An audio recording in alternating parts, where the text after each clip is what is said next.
Hi, how are you?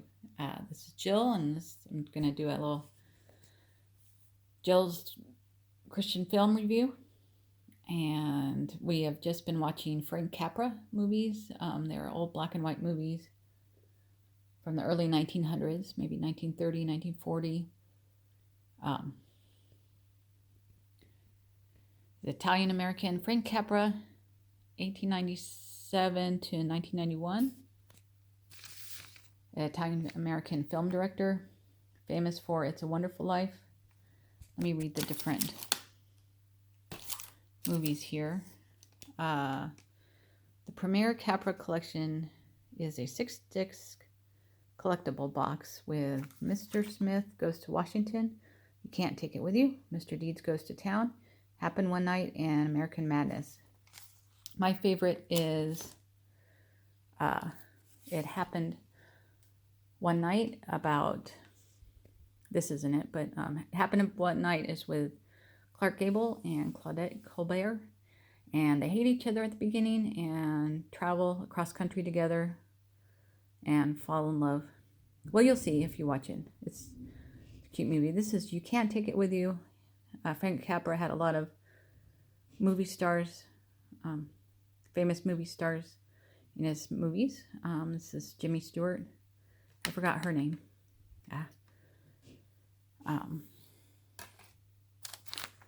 Jimmy Stewart, Clark Gable, Claudette Colbert.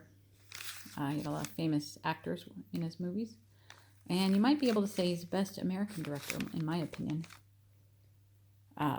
He did movies about the American dream, usually had a happy ending, wholesome, about hardships, overcoming troubles, feel-good movies, and many people called him Capricorn. They were kind of corny or silly. Frank Capra. Capricorn is an astrological sign. Sagittarius, Capricorn, Gemini, Libra. So some people called Frank Capra movies corny or Capricorn, but I liked him. On my YouTube channel, I've shown a lot of scenes from his movies. The actor usually plays a martyr, maybe is prosecuted, just like Jesus, insulted, up for trial, experiences some kind of death or loss, and then comes back at the end. So I believe he was a Catholic. If he's Italian American, he might be a Catholic, but I enjoy his movies.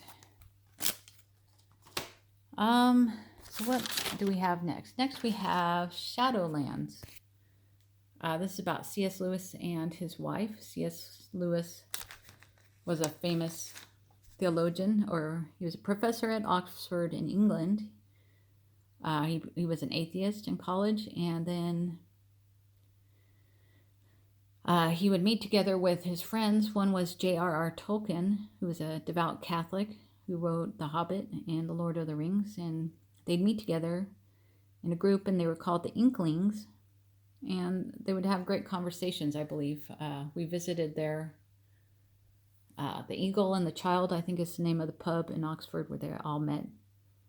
So anyways, he met this lady, American divorcee, and